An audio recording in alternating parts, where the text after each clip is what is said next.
बात होती है नॉर्वे में स्थित रोम्सडोलन पहाड़ों से, जहां नोरा नाम की एक लड़की अपने पिता के साथ रॉक क्लाइंबिंग कर रही है। छोटी नोरा को कुछ मुश्किलों का सामना जरूर करना पड़ता है, पर वो अपने डर का सामना करती हुई अपने पिता के साथ पहाड़ के ऊपर चढ़ जाती है। पहाड़ पर चढ़ने के बाद नोरा को उसके पिता ट्रोल नामक पहाड़ी की चोटियां दिखाते हैं और उसे बचपन में सुनाई एक फेरी टेल की याद दिलाते हैं। उस कहानी के मुताबिक एक शादी में 13 ट्रोल नशे में धुत थे। नशे में होने के कारण उन्हें वक्त का पता ही नहीं चला और सुबह हो गई। उन पर सूरज की पहली किरण पड़ते ही वो पत्थर के बन गए और अब वो पहाड़ों के रूप में उन्हीं ट्रोल चोटियों पर स्थित हैं।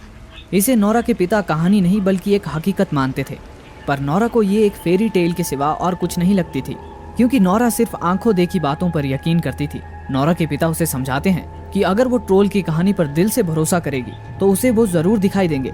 नोरा अपने पिता की बात मानकर पूरे दिल से जब उस कहानी पर यकीन करती है और सामने चोटियों पर देखने की कोशिश करती है तो उसे उन चोटियों पर उन ट्रोल दानवों का चेहरा नजर आता है।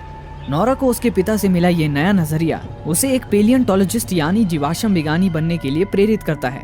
कहानी 20 साल आगे बढ़ती है। नॉर्वे में अटलांटिक के तट पर खुदाई करते वक्त डायनो हंटर नाम से सम्मानित नोरा को 6 महीने कड़ी मेहनत करने के बाद जमीन में दबा एक डायनासोर का जीवाश्म मिलता है। उसे देख नोरा और उसकी टीम की खुशी का ठिकाना नहीं रहता। वहां से मीलों दूर डोबरा नामक जगह पर पहाड़ी के बीच से रेलवे सुरंग बनाने का काम चल रहा था, पर वहां खड़े कुछ पर्यावरण प्रेमी उस कार्य का विरोध करते हुए लगातार पहाड़ों को नुकसान न पहुंचाने के नारे लगा रहे थे। वहां खड़ी एक लड़की अपने मोबाइल पर इस घटना की वीडियो रिकॉर्डिंग भी कर रही थी। उधर सुरंग के अंदर माइनर्स सुरंग की छतों और दीवारों पर एक्सप्लोजिव लगाकर सुरंग से बाहर आते हैं। तभी उनमें से एक माइनर विरोध कर रहे लोगों की तरफ देखकर थूकता है, उन्हें नीचा दिखाने की कोशिश करता है। फिर माइनर्स में से एक आदमी विरोध कर रहे लोगों को चिढ़ाता हुआ एक्सप्लोजिव का रिमोट उनकी तरफ दिखाते हुए सुरंग के अंदर ब्लास्ट कर देता है। कुछ देर बाद जब धूल का बादल थम जाता है तब कुछ माइनर्स सुरंग के अंदर प्रवेश करते हैं। तभी सुरंग के अंदर उन्हें भूकंप जैसा एक झटका महसूस होता है और गुफा के अंधेरे में एक गुर्राने की आवाज सुनाई देती है। फिर अगले ही पल सुरंग अंदर ही अंदर धंसने लगती है। सभी कर्मचारी अपनी जान बचाकर वहां से भागते हैं, पर इससे पहले कि वो सभी बाहर निकल पाते वो एक के बाद एक चट्टानों में दबकर मारे जाते हैं। वहां से कुछ ही दूरी पर ओस्लो शहर में नॉर्वेजियन आर्मी का मुख्यालय मौजूद था। वहां काम कर रहे एक ऑफिसर को अपनी कंप्यूटर स्क्रीन पर डोबरा में भूकंप की गतिविधियों के संकेत मिलते हैं। तभी वहां बैठे दूसरे ऑफिसर को कंप्यूटर स्क्रीन पर कुछ ऐसी चीज दिखाई देती है जिसे देखकर वो तुरंत एयरफोर्स से डोबरा की पहाड़ियों में मिलिट्री प्लेन्स को भेजने के लिए अनुरोध करता है। एयरबेस से मिलिट्री के 2 प्लेन तुरंत डोबरा पहाड़ियों की तरफ रवाना हो जाते हैं। प्लेन का कैमरा आर्मी के मुख्यालय में डोबरा की लाइव रिकॉर्डिंग प्रसारित कर रहा था, जिसमें ध्वस्त हो चुके रेलवे सुरंग की तस्वीर दिखाई दे रही थी। स्क्रीन पर लाइव प्रसारण देख रहे आर्मी जनरल को उस वीडियो में एक हैरान कर देने वाला दृश्य नजर आता है, जिसके बाद वो तुरंत प्रधानमंत्री तक ये खबर पहुंचाने का आदेश देता है। प्रधानमंत्री के घर पर उनका मुख्य सलाहकार एंड्रियास प्रधानमंत्री को सेना के मुख्यालय में ले जाने के लिए पहुंच जाता है। प्रधानमंत्री एंड्रियास के साथ कार में बैठकर मुख्यालय की तरफ जाने लगती है और अपनी कार में लगे टैबलेट पर रक्षा मंत्री से बात करती है। रक्षा मंत्री उन्हें डोबरा से ली गई वो रिकॉर्डिंग्स दिखाते हैं जिसमें रेलवे सुरंग पूरी तरह ध्वस्त हो चुकी थी। साथ ही उन्हें वहां हैरान कर देने वाले कुछ बड़े पैरों के निशान भी मिले थे जो अभी तक उनकी समझ से परे हैं। इसे समझने के लिए प्रधानमंत्री एंड्रियास को कुछ विशेषज्ञों को बुलाकर एक मीटिंग रखवाने को कहती है। उधर अटलांटिक के तट पर नोरा अपनी टीम के साथ अपनी कामयाबी का जश्न मना रही थी। तभी मिलिट्री का एक हेलीकॉप्टर उस जगह पर उतरता है। उसे देख सभी लोग हैरान रह जाते हैं। उस हेलीकॉप्टर से कुछ सैनिक बाहर आते हैं और नोरा को अपने साथ आर्मी मुख्यालय ले जाते हैं। आर्मी मुख्यालय के एक सीक्रेट बेस में नोरा एंड्रियास से मिलती है। नोरा एंड्रियास से पूछती है कि आखिर उसे यहाँ क्यों लाया गया है, जबकि वो तो सिर्फ जीवाश्म ढूंढने का काम करती है। इस पर एंड्रियास कहता है कि ये एक टॉप सीक्रेट है जिसके बारे में वो ज्यादा बात नहीं कर सकता है, लेकिन बहुत जल्द उसे सब पता चल जाएगा। तभी एंड्रियास वहाँ काम कर रही कंप्यूटर एक्सपर्ट सिग्रिड को स्टार ट्रेक के अंदाज में हेलो बोलता है और नोरा को बताता है कि सिग्रिड उसकी अच्छी दोस्त है।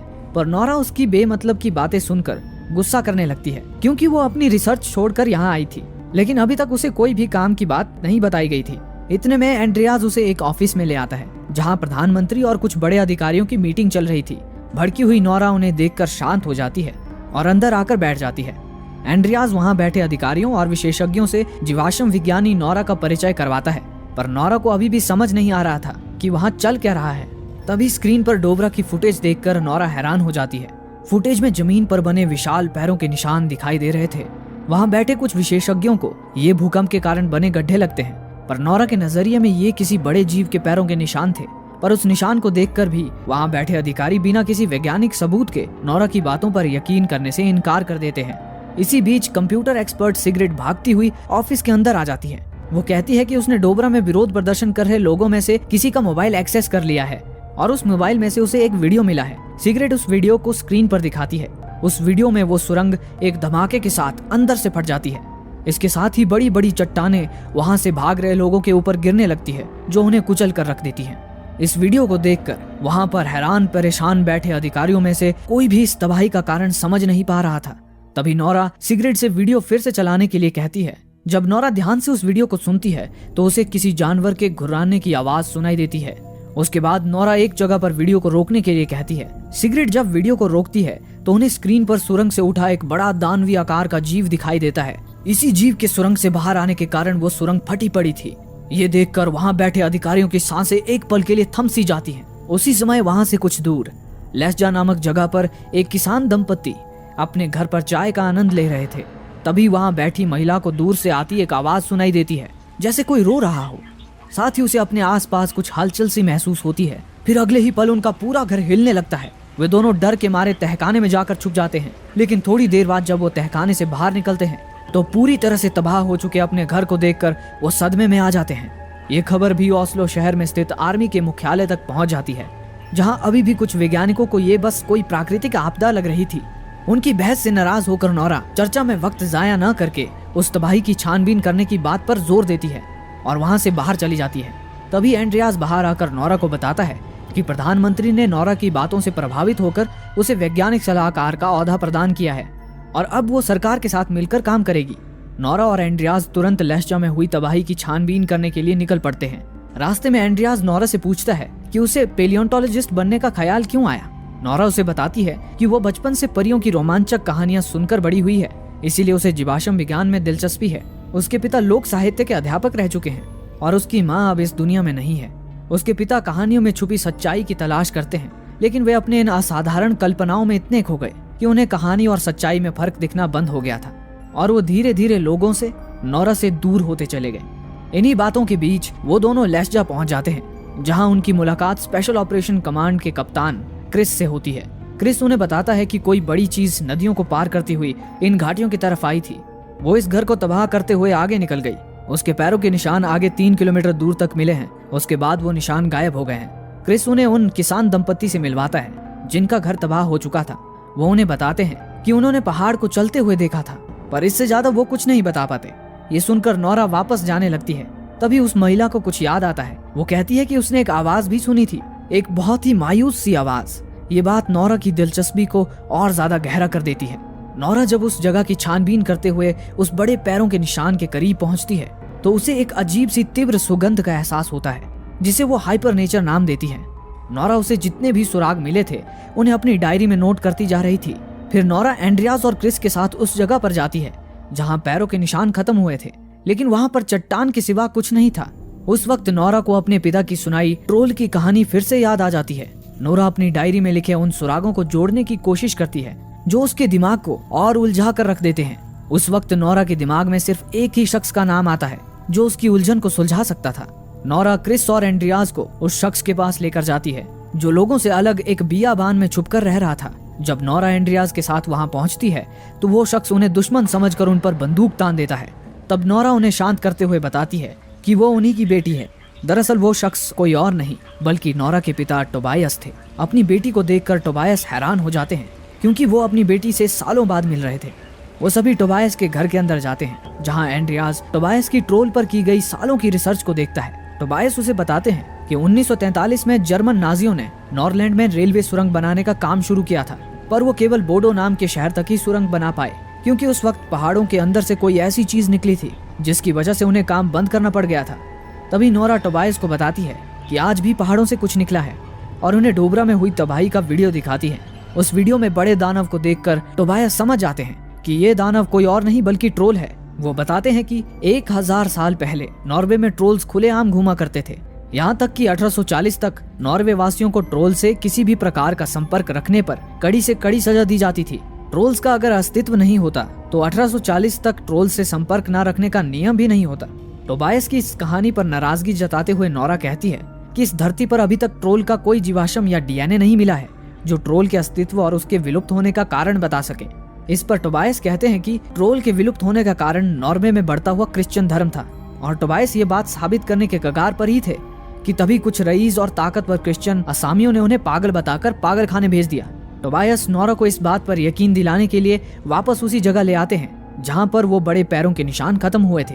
दोनों बाप बेटी एक चट्टान के पास खड़े होकर ट्रोल की कहानियों पर बहस कर रहे थे। तभी मौसम बदलता है और तेज हवाएं चलने लगती है। तूफानी बादल सूरज को घेर लेते हैं। इतने में नोरा को फिर से वही हाइपर नेचर की महक आने लगती है। तभी उसके पीछे एक बड़े चट्टान की आंख खुल जाती है।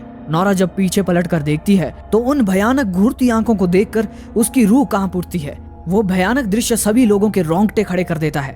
तभी वो चट्टान जमीन से उठने लगती है। क्रिस तुरंत सभी को हेलीकॉप्टर में बिठाकर वहां से निकलने की तैयारी कर रहा था कि तभी वो पत्थर का बना दानव उठकर खड़ा हो जाता है। क्रिस तुरंत हेलीकॉप्टर के कैमरा से आर्मी के मुख्यालय में उस दानव का लाइव वीडियो प्रसारित करता है। उस पहाड़ी दानव को देखकर सारे अधिकारी हैरान रह जाते हैं। इसके बाद वो सभी लोग टोबायस को लेकर मुख्यालय पहुंचते हैं, जहां टोबायस अधिकारियों को बताते हैं कि वो जिसे खतरा समझ रहे हैं असल में वो पौराणिक कहानियों में दर्शाया गया एक ट्रोल है, और ट्रोल इंसानों को नुकसान नहीं पहुंचाते। लेकिन अधिकारी टोबायस की बात पर यकीन नहीं करते और उन्हें पागल कहकर मुख्यालय से बाहर निकाल देते हैं और ट्रोल को मारने की जिम्मेदारी मिलिट्री के हाथों में सौंप देते हैं। नोरा को अभी भी ट्रोल की कहानियों पर यकीन नहीं हो रहा था। सारे लोग उस ट्रोल को एक खतरा समझ रहे थे और किसी तरह उसे खत्म करने वाले थे, लेकिन टोबायस ट्रोल को मरने नहीं देना चाहते थे। इसीलिए वो नोरा को समझाते हैं कि इंसानियत के नाते ही सही वो ट्रोल को बचाने में उनकी मदद करे। उधर क्रिस ट्रोल को खत्म करने के लिए मिलिट्री ऑपरेशन पर निकल रहा था। तभी नोरा वहां आकर क्रिस के साथ उस मिशन पर जाने का अनुरोध करती है। क्रिस उसे अपने साथ आने की इजाजत दे देता है। फिर रात होते ही क्रिस अपने मिलिट्री दल के साथ पहाड़ियों पर पहुंच जाता है और वहां घात लगाकर ट्रोल के आने का इंतजार करने लगता है। तभी ट्रोल कुछ सूंघते हुए वहां पहुंचता है। इससे पहले कि ट्रोल कुछ करता, क्रिस सेना को ट्रोल पर हमला करने का आदेश दे देता है। वे लोग सारे आधुनिक हथियारों से ट्रोल पर हमला करते हैं, पर ट्रोल पर जैसे उन सब का कोई असर ही नहीं होता। उस हमले से ट्रोल गुस्से से भड़क उठता है और इधर उधर तबाही मचाने लगता है। सारे लोग घबराकर अपनी जान बचाने के लिए वहां से भागने लगते हैं और अंधेरे की आड़ लेकर छुप जाते हैं। क्रिस भी नोरा और बाकी लोगों को लेकर एक पेड़ के पीछे छुप जाता है, जहां पहले से ही एक घायल फौजी छुपा हुआ था। वो घायल और डरा हुआ फौजी अपने हाथों में क्रॉस लिए ऊपर वाले से प्रार्थना कर रहा था। तभी ट्रोल उसके खून को सूंघकर उसे ढूंढ लेता है और उसे अपने हाथों में दबोचकर उसे जिंदा ही खा जाता है। टोबायस बाकियों को बताता है कि ट्रोल क्रिश्चियंस का खून सूंघ लेता है। इसके बाद सभी वहां से निकलने लगते हैं, लेकिन तभी टोबायस ट्रोल के सामने जाकर खड़ा हो जाता है और उसे शांत करने की कोशिश करने लगता है। टोबायस ट्रोल को शांत करने में कामयाब भी हो जाता है, लेकिन तभी मौका देखकर एक टैंक ट्रोल पर निशाना साधकर हमला कर देता है, जिससे गुस्सा होकर ट्रोल उस टैंक की तरफ मुड़ता है और अनजाने में ही अपने पथरीले पूंछ से टोबायस को टक्कर मार देता है, जिससे टोबायस बुरी तरह से घायल हो जाता है। उस टैंक को अपने पैरों से कुचलने के बाद ट्रोल टोबायस की तरफ देखकर दुख जाहिर करता है और वहां से चला जाता है। ये सब देखकर नोरा को भी यकीन हो जाता है कि ट्रोल सिर्फ अपना बचाव कर रहा था, उसका मकसद इंसानों को मारना नहीं है। उस वक्त नोरा की आंखें अपने पिता को मरते हुए देख रही थी। मरते हुए टोबायस नोरा को टूटे फूटे शब्दों में एक जानकारी देते हैं। वो कहते हैं, रॉयल पैलेस, राजा, घर। इतना कहकर टोबायस मौत की नींद सो जाते हैं। अगली सुबह क्रिस नोरा को बताता है कि सरकार ट्रोल को खत्म करने के लिए उस पर हवाई हमला करने वाली है। नोरा को भी अब ट्रोल की कहानियों पर यकीन होने लगा था और वो बेवजह उसे मरने नहीं देना चाहती थी। वो अपने पिता के दस्तावेजों की छानबीन करने लगती है।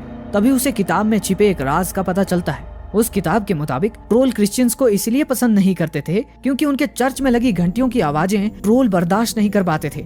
इसलिए ट्रोल चर्च पर पत्थर फेंक कर उन्हें तोड़ने की कोशिश किया करते थे। नोरा ये बात प्रधानमंत्री और सुरक्षा बलों को समझाने की कोशिश करती है कि ट्रोल को मारने के बजाय चर्च की घंटियों का इस्तेमाल कर वे उसे रोक सकते हैं, लेकिन उसकी बातों पर किसी को भी यकीन नहीं होता। तभी क्रिस नोरा का साथ देते हुए अधिकारियों को समझाता है कि उनका पाला एक विचित्र दुश्मन से पड़ा है, जिस पर आधुनिक हथियारों का भी कोई असर नहीं होता है। इसलिए उन्हें ट्रोल को रोकने के लिए कोई अलग तरीका सोचना होगा। इस पर आर्मी जनरल भी क्रिस का साथ देते हुए कहता है कि जब उनका दुश्मन ही इतना अतरंगी है तो उन्हें उसे हराने के लिए भी कोई अतरंगी तरीका सोचना होगा। ये सुनकर प्रधानमंत्री इस फैसले को मंजूरी दे देती है। उसके बाद अधिकारियों की वापस एक मीटिंग बुलाई जाती है, जहां उनके कंप्यूटर पर ट्रोल के एक फैमिली पार्क की तरफ बढ़ने के संकेत मिलते हैं। उस वक्त उस पार्क में एक छोटी बच्ची आइसक्रीम लेकर एक ट्रोल की मूर्ति को देख रही थी। तभी अचानक वहां की जमीन हिलने लगती है, जिससे लोगों में भगदड़ मच जाती है। तभी उस मूर्ति के पीछे से चलता हुआ ट्रोल वहां आ जाता है। उसे देखकर सभी लोग डर के मारे भागने लगते हैं। पर वो बच्ची हैरानी से ट्रोल को देखती रहती है। इतने में मिलिट्री के 4 हेलीकॉप्टर जिनके नीचे बड़ी बड़ी घंटियां लगी थी वो ट्रोल की तरफ बढ़ते हैं और ट्रोल को चारों ओर से घेर लेते हैं। ट्रोल के कानों में जब घंटियों की आवाज जाती है तो वो जैसे बौखला जाता है। ये देखकर कि ट्रोल पर घंटियों का असर होने लगा है, क्रिस अपने साथियों को और करीब जाने के लिए कहता है, लेकिन उन्हें इस बात का जरा भी अंदाजा नहीं होता कि वो घंटियां बजाकर ट्रोल के गुस्से को और भड़का रहे हैं। तभी ट्रोल एक पूरी दुकान को उठाकर एक हेलीकॉप्टर पर फेंक देता है, जिससे वो हेलीकॉप्टर तबाह होकर नीचे गिर जाता है। फिर ट्रोल एक के बाद एक सारे हेलीकॉप्टर तबाह करता जाता है और आखिर में एक हेलीकॉप्टर को मार कर नीचे गिरा देता है। वो हेलीकॉप्टर ऊपर देख रही उस बच्ची की तरफ गिरने ही वाला होता है कि तभी ट्रोल उसे पकड़ लेता है और बच्ची की जान बचा लेता है। फिर ट्रोल क्रिस के हेलीकॉप्टर की तरफ देखकर उन्हें खुद से दूर रहने की चेतावनी देते हुए वहां से आगे चला जाता है। ट्रोल का ये वीडियो अब देश विदेशों में वायरल हो चुका था, क्योंकि ट्रोल लगातार ओस्लो शहर की तरफ बढ़ रहा था।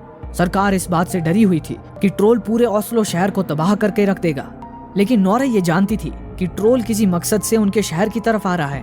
वो प्रधानमंत्री को समझाने की कोशिश करती है कि अगर उन्होंने ट्रोल के यहाँ आने के मकसद का पता लगा लिया तो वो उसकी कमजोरी ढूंढकर उसे रोक सकते हैं। लेकिन प्रधानमंत्री ट्रोल को सिर्फ एक राक्षस समझती थी, इसलिए वो नोरा पर दोबारा विश्वास करने से मना कर देती है। प्रधानमंत्री नोरा को उसके ओहदे से बेदखल कर मुख्यालय से बाहर निकलवा देती है। तभी कैप्टन क्रिस नोरा के पास आता है और कहता है कि वो नोरा से सहमत है और जब भी जरूरत पड़ेगी वो नोरा की मदद जरूर करेगा। नोरा को इस बात से खुशी होती है, पर दूसरी तरफ ऑफिस के अंदर चल रही मीटिंग में रक्षा मंत्री ओस्लो शहर को खाली करवाकर ट्रोल पर मिसाइल से हमला करने की मांग कर रहे थे। लेकिन आर्मी जनरल उनके इस फैसले के खिलाफ थे, क्योंकि वो जानते थे कि मिसाइल पूरे ओस्लो शहर का विनाश कर देगा। रक्षा मंत्री की बात सुनकर एंड्रियास भी हंस पड़ता है, क्योंकि उसे पूरा यकीन था कि प्रधानमंत्री ट्रोल पर मिसाइल से हमला करवाने के लिए कभी राजी नहीं होगी। लेकिन प्रधानमंत्री रक्षा मंत्री की बातों से सहमत थी। वो एंड्रियास को ऑफिस से बाहर जाने को कहती हैं। एंड्रियास नाराज होकर अपना इस्तीफा देकर वहां से चला जाता है। इसके बाद प्रधानमंत्री मीडिया के जरिए पूरे शहर को यह अनुदेश देती है कि ट्रोल नामक राक्षस उनके शहर में घुसने वाला है और वो पूरे शहर को तबाह कर देगा। ट्रोल को खत्म करने के लिए उन्हें पूरे शहर को खाली करवाना होगा। उसके बाद पूरे शहर को खाली करवा दिया जाता है। लोग शहर से पलायन करने लगते हैं। मिलिट्री दल पूरे शहर को जंग के मैदान में बदल देते हैं। एंड्रियास भी नोरा के साथ शहर से दूर जा रहा था, लेकिन नोरा अभी भी ट्रोल को रोकने का तरीका सोच रही थी। तभी उसे उसके पिता की डायरी पर सीडिंग शब्द दिखाई देता है। यह शब्द उसके पिता ने डायरी में कई जगह लिखा हुआ था। एंड्रियास भी उस शब्द को पढ़ता है और बताता है कि ये तो नॉर्वे का एक पुराना राजघराना है और उनका रॉयल पैलेस यहीं ओस्लो में ही है। उसी वक्त नोरा को अपने पिता के कहे वो आखिरी शब्द याद आते हैं, रॉयल पैलेस, राजा, घर। उन शब्दों में से कुछ कड़ियां जोड़कर नोरा समझ जाती है कि उसके पिता रॉयल पैलेस के राजा सीडिंग की बात कर रहे थे। वो लोग तुरंत गाड़ी घुमाकर रॉयल पैलेस में पहुंचते हैं, जहां पर रॉयल पैलेस के राजा सीडिंग नोरा टिडमैन को पहचान लेते हैं और उन्हें पैलेस के अंदर ले जाते हैं। राजा नोरा को बताते हैं कि वो नोरा के पिता टोबायस को जानते थे। टोबायस एक भला इंसान था, लेकिन वो ट्रोल्स की सच्चाई के काफी करीब पहुंच चुका था। अगर सच्चाई आम जनता तक पहुंच जाती तो क्रिश्चियनिटी और राजघराने की काफी बदनामी होती। इसी वजह से उन्हें टोबायस को पागल करार करना पड़ा। लेकिन चूंकि अब ट्रोल नाम का खतरा फिर से उन पे मंडरा रहा है, तो उसे रोकने के लिए राजा नोरा को सारी सच्चाई बताने के लिए तैयार थे। फिर राजा उन्हें अपने पैलेस में बने एक खुफिया सुरंग में ले जाते हैं। सामने का नजारा देख नोरा और एंड्रियास के पैरों तले जमीन खिसक जाती है। उस सुरंग के अंदर उन्हें ट्रोल के ढेरों विशालकाय कंकाल दिखाई देते हैं। राजा उन्हें बताते हैं कि बहुत साल पहले ये जगह जिस पर रॉयल पैलेस खड़ा है ट्रोल राजा का घर हुआ करती थी। जब नॉर्वे में क्रिश्चियन धर्म का उदय हुआ तब क्रिश्चियंस को लगा कि ट्रोल्स उनके धर्म के आड़े आ सकते हैं, क्योंकि ट्रोल्स उनके चर्च की घंटी की आवाज बर्दाश्त नहीं कर पाते थे और उनके चर्च पर पत्थर फेंकते थे। इसीलिए उस समय के क्रिश्चियन राजा और उसकी सेना ने सारे ट्रोल्स को मौत के घाट उतार दिया था। लेकिन ट्रोल राजा को मारना इतना आसान नहीं था। तब उन्होंने कूटनीति अपनाई। वे ट्रोल राजा के बेटे को कैद कर डोबरा की पहाड़ियों में ले गए। अपने बेटे को बचाने राजा भी उनके पीछे डोबरा की पहाड़ियों में गया और उनके जाल में फंस गया। उन्होंने ट्रोल राजा को डोबरा की पहाड़ियों में कैद कर मरने के लिए छोड़ दिया। लेकिन ट्रोल राजा अब जाग चुका है और वापस अपने घर मतलब यहाँ लौट रहा है। ये सुनने के बाद नोरा अपने अल्ट्रा वायलेट किरणों वाली टॉर्च की रोशनी एक विशालकाय कंकाल पर डालती है। तभी वो देखती है कि अल्ट्रा वायलेट किरणें पड़ते ही वो हड्डियां पत्थर में बदलती जा रही हैं। इस बात से उन्हें पता चल जाता है कि ट्रोल पर सीधे सूरज की रोशनी पड़ते ही वो पत्थर में बदल जाते हैं। और ट्रोल राजा अभी तक जिंदा इसीलिए है क्योंकि वो तो रात में या फिर खराब मौसम में बाहर निकलता है, इसीलिए उस पर अब तक सूरज की सीधी किरणें नहीं पड़ी हैं। वो ट्रोल को रोकने का कोई और तरीका सोचने लगती है। उधर दूसरी तरफ ट्रोल शहर में घुस चुका था और मिलिट्री उसे रोकने के लिए उस पर लगातार हमला कर रही थी। पर उस पर हमले का कोई असर नहीं हो रहा था और वो लगातार आगे बढ़ता ही जा रहा था। उसी वक्त रॉयल पैलेस में ट्रोल को रोकने के लिए नोरा एक प्लान बनाती है। इसीलिए नोरा क्रिस को फोन करके उसे एक खाली मैदान में बहुत सारे अल्ट्रा वायलेट लाइट्स का इंतजाम करने को कहती है। क्रिस नोरा का साथ देने के लिए पूरी तरह तैयार था, लेकिन उधर मुख्यालय में ट्रोल को शहर तबाह करता देख रक्षा मंत्री प्रधानमंत्री पर मिसाइल से हमला करने का लगातार दबाव बना रहे थे, जिसके बाद प्रधानमंत्री उन्हें ट्रोल पर मिसाइल से हमला करने की इजाजत दे देती है। आर्मी जनरल मिसाइल लॉन्च करने की तैयारी में लग जाते हैं। वो मिसाइल के कोड को सक्रिय करके उसे फाइटर प्लेन के जरिए ट्रोल की तरफ भेज देते हैं। पर मुख्यालय में काम कर रही सिग्रिड सरकार द्वारा लिए गए इस फैसले के खिलाफ थी, इसीलिए वो रॉयल पैलेस में एंड्रियाज को फोन करके सारी बात बता देती है। तब एंड्रियाज उससे मुख्यालय के सिस्टम को हैक करके जितनी देर हो सके हमले को रोकने के लिए कहती है। पर नोरा अभी भी डरी हुई थी, क्योंकि उसे सिग्रिड की काबिलियत पर भरोसा नहीं था। एंड्रियाज उसे बताता है कि सिग्रिड एक ऐसी हैकर है जिसे पता ही नहीं कि हारना किसे कहते हैं। एंड्रियाज नोरा को यकीन दिलाता है कि सिग्रिड न कभी हारी है और न आज हारेगी। इसके बाद नोरा और एंड्रियाज अपनी गाड़ी के पीछे कपड़े से ढकी एक बड़ी सी चीज बांधकर शहर में घुस चुके ट्रोल की तरफ बढ़ते हैं। लेकिन नोरा के सामने अभी एक और बड़ी मुसीबत थी, क्योंकि उधर फाइटर प्लेन ट्रोल पर निशाना साध चुका था और ट्रोल के साथ पूरे ओस्लो शहर को उड़ाने वाला था। सिग्रिड किसी तरह उसे हैक करने की कोशिश कर रही थी, लेकिन वो बार बार नाकाम हो जा रही थी। इतने में फाइटर प्लेन का पायलट हमले का बटन दबाता है। उसी वक्त सबकी धड़कनें थम सी जाती हैं, लेकिन तभी प्लेन का सिस्टम फेल हो जाता है और मिसाइल लॉन्च ही नहीं होता। सिग्रिड सिस्टम को हैक करने में कामयाब हो गई थी। ये देखकर कि हवाई हमला रुक गया है, नोरा और एंड्रियाज की जान में जान आ जाती है। फिर नोरा और एंड्रियाज अपनी गाड़ी लेकर ट्रोल के पास पहुंच जाते हैं और गाड़ी पर बंधी उस बड़ी सी चीज से पर्दा हटा देते हैं। वो बड़ी सी चीज दरअसल ट्रोल राजा के बच्चे की खोपड़ी थी। खोपड़ी को देखकर भड़का हुआ ट्रोल नोरा की कार का पीछा करने लगता है। नोरा क्रिस को फोन करके उसे एक खाली मैदान में बहुत सारे यूवी रेज तैयार रखने के लिए बोलती है, लेकिन जब नोरा मैदान के करीब पहुंचने ही वाली होती है तभी वो खोपड़ी नोरा की कार से नीचे गिर जाती है। नोरा थोड़ा आगे ब्रिज पर जाकर रुकती है, तभी ट्रोल वहां पहुंचता है और उस खोपड़ी को बड़े प्यार से अपने हाथों में उठाता है। उसे देखकर ट्रोल भावुक हो जाता है और एक मायूसी से भरी सिसकी निकालता है। उसे देखकर नोरा को लगता है कि ट्रोल अब शांत हो गया है, लेकिन तभी वो खोपड़ी उसके हाथ से गिरकर टूट जाती है, जिससे ट्रोल और गुस्से में आ जाता है और नोरा की मौत बनकर उसकी कार का पीछा करने लगता है। नोरा उससे किसी तरह बचती हुई उसे मैदान की तरफ ले जा रही थी। तभी उधर दूसरी तरफ आर्मी के मुख्यालय में रक्षा मंत्री को पता चल जाता है कि सिग्रिड ने ही सिस्टम को हैक किया है। रक्षा मंत्री सिग्रिड से उसका कंप्यूटर छीन लेते हैं और हवाई हमले को वापस शुरू करवा देते हैं। उधर नोरा ट्रोल को अपने पीछे मैदान तक ले आती है। ट्रोल उसके बहुत नजदीक आ गया था और अब नोरा और एंड्रियाज के पास कार से बाहर कूदने के अलावा कोई रास्ता नहीं बचा था। दोनों अपनी जान बचाकर गाड़ी से कूद जाते हैं, पर ट्रोल अभी भी नोरा का पीछा नहीं छोड़ता। वो नोरा को अपने पैरों से कुचलने ही वाला था कि तभी क्रिस गाड़ियों का हॉर्न बजाकर ट्रोल का ध्यान अपनी तरफ आकर्षित कर लेता है। इतने में एंड्रियाज नोरा को बचाकर ट्रोल से दूर ले जाता है। अब ट्रोल बड़ी बड़ी अल्ट्रा वायलेट लाइट से घिर चुका था, पर यह बात मुख्यालय में खड़े अधिकारियों को पता नहीं थी। वो फाइटर प्लेन को ट्रोल पर हवाई हमला करने का आदेश देते हैं, लेकिन उसी वक्त क्रिस अल्ट्रा वायलेट लाइट्स को ऑन कर देता है और धीरे धीरे ट्रोल का शरीर पत्थर में बदलने लगता है। ऊपर आसमान से फाइटर प्लेन भी हमला करने ही वाला था कि तभी पायलट को ट्रोल के आसपास कुछ लोगों के होने के संकेत मिलते हैं, जिसकी सूचना वो आर्मी जनरल को देता है। आर्मी जनरल तुरंत मिशन को अबॉर्ट करने का आदेश देते हैं, लेकिन रक्षा मंत्री अभी भी ट्रोल पर हमला करने के लिए ऑफिसर्स पर लगातार दबाव बना रहे थे। तभी सिग्रिड का गुस्सा सुलग उठता है और वो रक्षा मंत्री को एक घूंसा मारकर चित कर देती है, जिससे मिशन अबॉर्ट हो जाता है और फाइटर प्लेन को वापस बुला लिया जाता है। आर्मी जनरल भी सिग्रिड की इस बहादुरी की एक मुस्कान के साथ सराहना करते हैं। उधर दूसरी तरफ क्रिस और उसकी टीम अपनी जीत का जश्न मना रहे थे। तभी नोरा की नजर पत्थर में बदलते ट्रोल पर पड़ती है। ट्रोल का तड़पना उससे देखा नहीं जाता। आखिर ये सब जो हो रहा था, भला उसमें इस ट्रोल की क्या गलती थी? नोरा लाइट्स बंद कर देती है।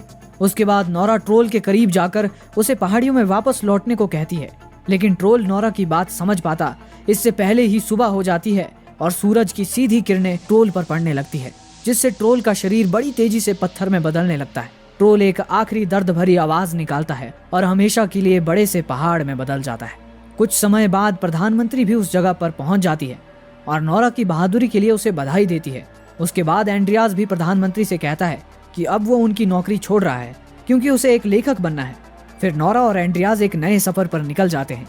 वहीं से थोड़ी दूर डोबरा पहाड़ियों में तबाह हो चुकी उस सुरंग में पत्थरों के ढेर में अचानक हलचल होने लगती है और एक गुर्राने की आवाज के साथ उस पत्थर